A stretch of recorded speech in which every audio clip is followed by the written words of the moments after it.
Okay. So we're actually going to go a little bit backwards today.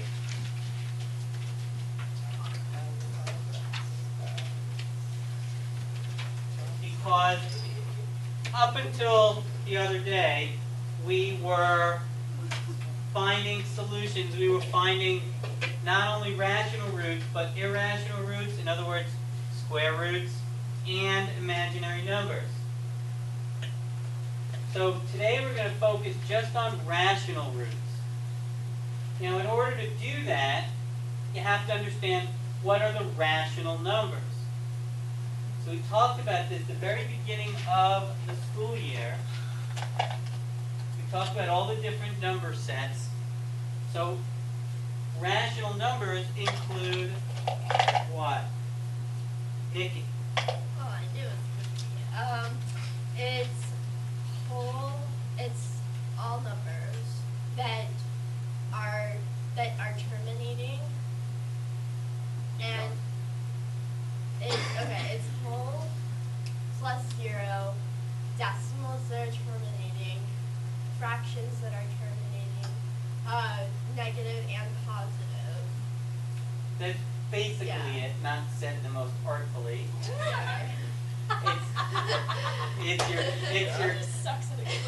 It's your counting numbers, your whole numbers, which are the counting numbers plus 0, your integers, your decimals, fractions, and perfect squares.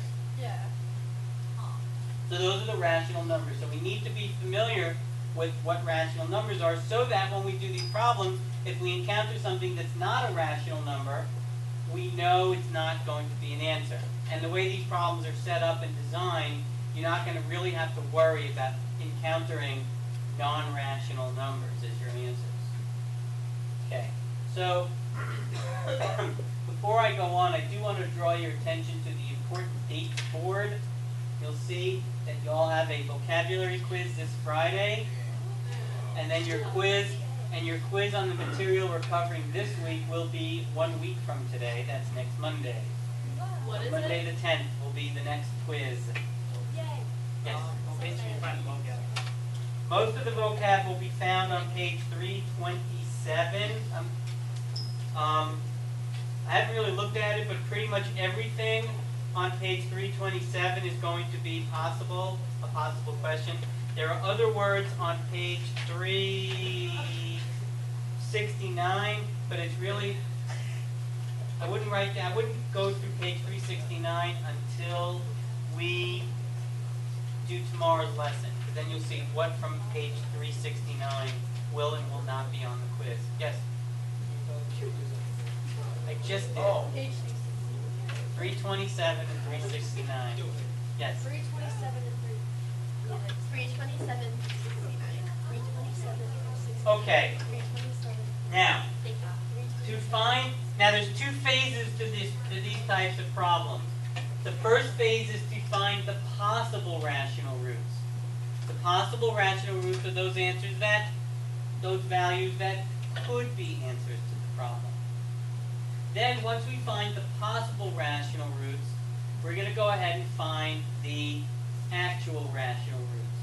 And you should also be aware that the rational roots doesn't necessarily mean all of the roots. Remember, some of the roots could be imaginary, some of them could be irrational. So we're only going to be looking for the rational ones. The way that you find the possible rational roots is the first thing you do is you list the factors of the constant term. Now, in order to do that, you need to know which is the constant term. And if you don't, you need to learn it. Laura, Yes. can you tell me what the constant term is in this problem?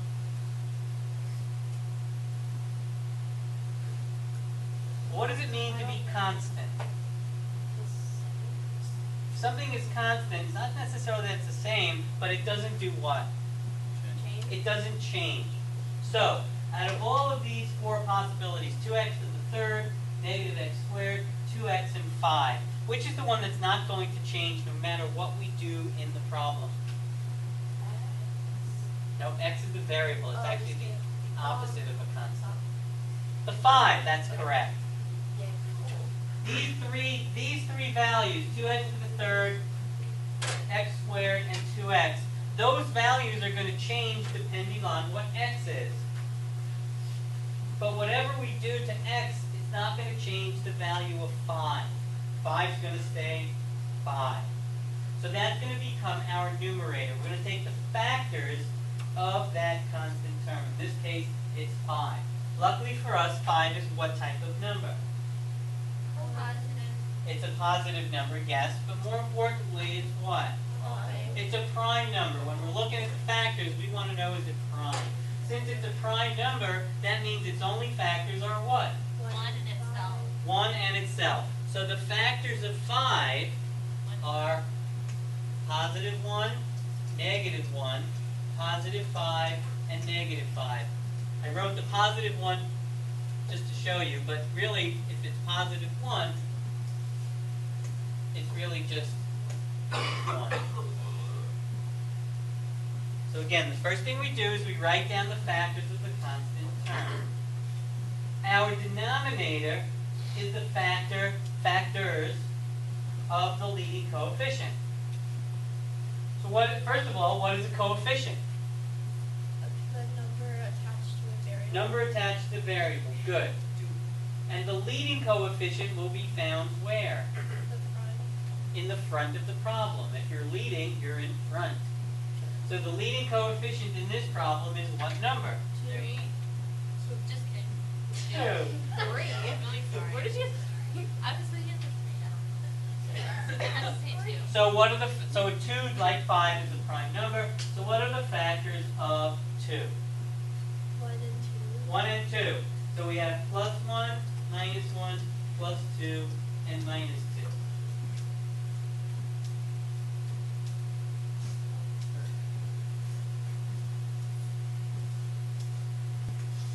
Alright, so we write down the factors of the constant term, that's our numerator. The factors of the leading coefficient, that's our denominator. So that's actually the answer to the first phase of the, I'm sorry, not yet. Sorry. Okay, now, what we want to do is we want to find the possible rational root. So if we go back,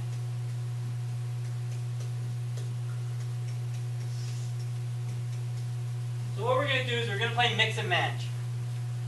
We're going to take each value in the numerator and match it with each value in the denominator. Now you might say to yourself, that looks like a lot of work. But as you can see, as you will see, there's a lot of duplication. So let's go through this and you'll see how much duplication there is. So now, we start with 1. We're going to do 1 divided by 1, which is 1. We do 1 divided by negative 1, which is, really? 1. Try that again. 1 divided by negative 1? Negative 1, thank you. 1 divided by 2? 1 divided by 2 is 2. 0.5 or 1 half. And then 1 divided by negative 2? Negative 1 half. Negative 1 half. Okay, so those are my first 4 possible rational roots. Now look what happens when we go to the negative value. If I do negative 1 divided by positive 1, what do I get? Positive.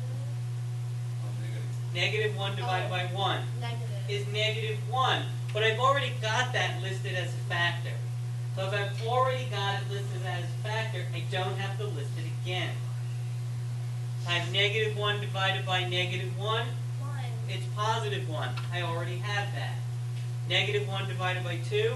Negative 1 half. Negative 1 half. I've already got that. And then negative 1 divided by negative 2 1 half. is positive 1 half. So what do you notice?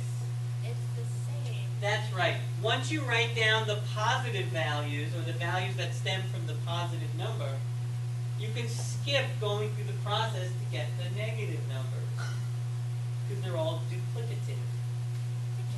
Now we go to the next value, which is 5. 5 divided by 1 is 5.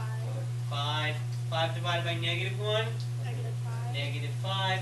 5 divided by 2, 5 over 2. 5 over 2. And 5 divided by negative 2, Negative negative 5 over 2, and then of course the negative 5 is going to cause us to have duplication again, so we can skip it. So these are our possible rational roots. All the numbers that we just went through the process of dividing. Yes? Does it matter if you write it, if it's a fraction? Does it matter if you write it in the decimal form or the fraction? No. And as a matter of fact, as you'll see in the next step, you guys are probably going to want to write in the decimals because you have this phobia about multiplying fractions. It's easier if you keep it as a fraction, and I'll show you. But if you prefer to put it as a decimal, that's fine. Remember, if your question on the quiz is a multiple choice question, it may not have decimals as answer choices. It may only have fractions because most of the math world is okay with fractions. Did you start with the leading, what is it called, number? No, what I did is I took each of the constant terms and divided them by each of the leading coefficient terms and made a list of what they Yeah, are. so I was saying, did you do like 2 divided by 5 and then 5 divided by 2? No, top by bottom only. I didn't do 2 divided by 5. Then how did you get 1/2? 1 divided by 2. Wait, why did I? So I'm confused on. Yeah. Take this number and divide it by all 4 of these terms. Oh. 1, negative 1, 1/2, negative Then what 1/2. about the 5? Where did that? 5, negative 5, 5/2, negative From 5/2. which number though? This 5. Because I did 5 by all. 5 by 1, 5 by negative 1, 5 by 2, 5 by negative 2. Because this is the process by which we get the possible rational roots. Yeah, but I don't know. I'll figure it out. Okay. Okay, are there any other questions? Yes, sir. Go back to the last slide. Thank you.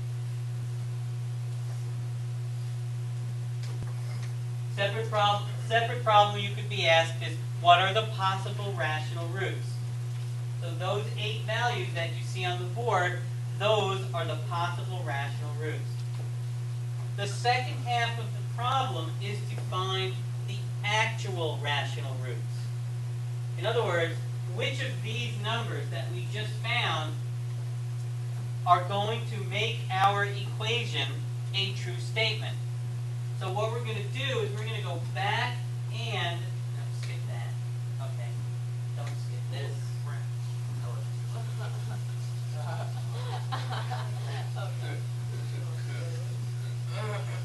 And you're going to make a chart. At the top of the chart, at the top of it looks it looks easier if I'm hungry. Think about shopping. I think I know. I'm hungry. So the first thing we're going to do is we're going to write the equation on the top of the page. And then we're going to create a column listing all of the answers that we just got. Oh wait, Okay? I forgot what this chart's called, but we've done this before. Like this. It's just called the chart. Well, okay. Now, you'll notice for the first one, I put the answer that we got was a half. We can either write a half or you can write 0.5, whichever you're more comfortable with.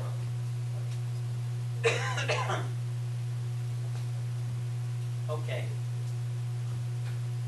Okay, so now what we're going to do is we're going to plug each of these numbers into the equation. Now, before you roll your eyes, Joy, it's not as hard as you might think. And number 2, as you're going to see, we're not going to have to go through the process 8 times. There's a couple. If you have a modest amount of common sense, you can save yourself a lot of work. Yeah, I'm gonna spend a lot of time on Now, there is a lot of not duplication, but things that have to be true based on other things being true. So, what we're going to do is we're going to start, now, what you want to do, number one, is I would start with the positive values. I would not just go back and forth. Start with the positive values. We have a goal. Our goal is to see if these numbers, the numbers in the left-hand column, when we plug them into the equation, equal 0. If we see that it's not going to equal 0, we don't care. We don't care what it does equal. Our menu has two choices, 0 and not 0. Okay? So let's plug in, and I'm going to use the fraction because I can multiply fractions with exponents much more easily than I can decimals. See, I don't know what 0.5 times 0.5 times 0.5 is, but I know what a half times a half times a half is. So 1/2 times 1/2 is 1. now if I have 1/2 times 1/2 times 1/2, to me this is much easier than using a decimal because this is 1 times 1 times 1, which is 1. Why are you doing this? I'm plugging this value into the equation. It's 1/6. Oh, I see what you're It's doing. not 1/6. Then what is it? 2 times 2 times 2 is 8. Oh, whoops. So I get 1/8, and then 2 times 1/8 is 2/8, which is otherwise known as 1/4. What happened to the platform? Oh, I'm plugging it in. What about the exponent? I plugged it in. I plugged in 1/2 Oh. for x. Yeah. the Now, three. this is important, and it will make your life much simpler, and will make the problem much less confusing.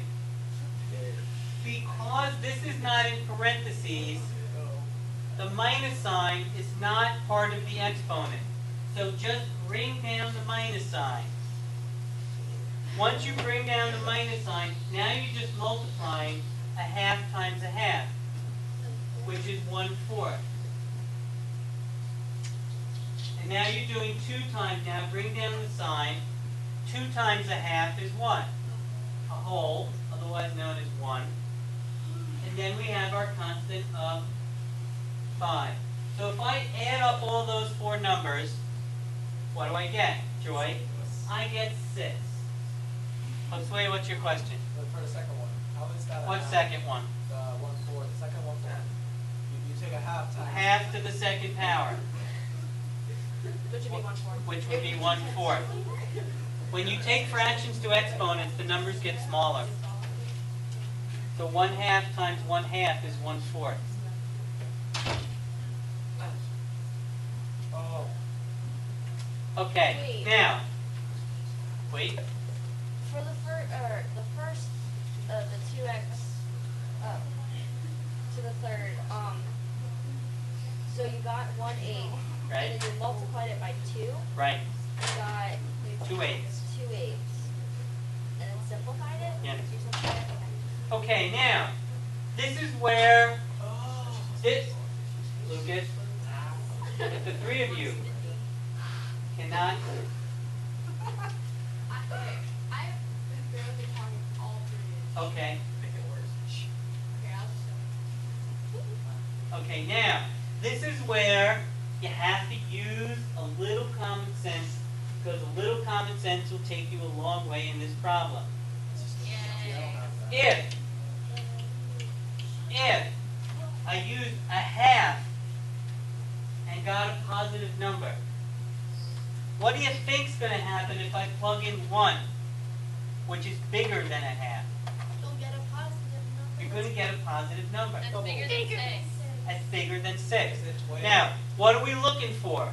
Something that equals 0. Something that equals 0. So if this gives me 6, this is going to give me something greater. Who cares what it is? Oh. Doesn't matter. It's not 12, but it doesn't matter. Oh. The bottom line is, Who it cares? gives us a positive value.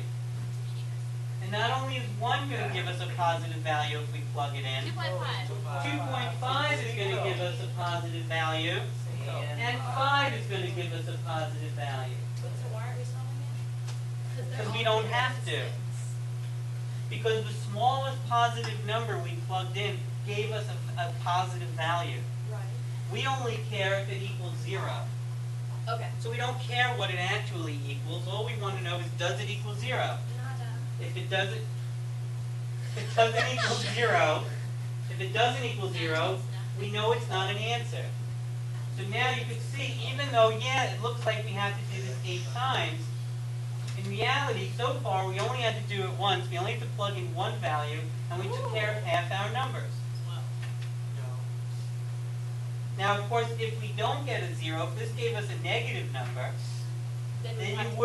then you would have to consider it. That's right. All right, so now let's go to negative a half. Now watch this. Negative a half times negative a half times negative a half is what? Negative a half. Negative Negative 1/8. And negative 1/8 times 2 is? Negative 1/4. Negative 1/4. So look what we have going on here. It's the opposite. It gave us the opposite. So now we bring down the minus sign. Now this is the only time it's not going to be opposite. Because anything squared It's positive. is positive. So it's going to be the same 1/4. So this gives me positive 1. When I plug in positive 0.5, what am I going to get if I plug in negative 0.5? Negative 0.5 times 2 is? Negative 1. Negative 1. That looks like a I know. Quadro. You guys are the most hypercritical people I've ever met. Thank You you. guys didn't take a lesson from me. Just saying. Alright, now, if I have a quarter, if I owe a quarter, and then I owe another quarter, You have 50 cents. and then I owe $1, how much money do I owe? $1.50. $1.50. So if I then add $5 back in, do I have 0? You have 650. No, I have a positive number. Oh, 650. And again, I don't care. It's not 650. Jillian, you need to stop calling out wrong answers. Gosh, Jillian, I don't think you've been right once today. I know it's 650. I'm pretty sure it's 650. Jillian, if you add 5 to a negative number, you're not going to get more than 5.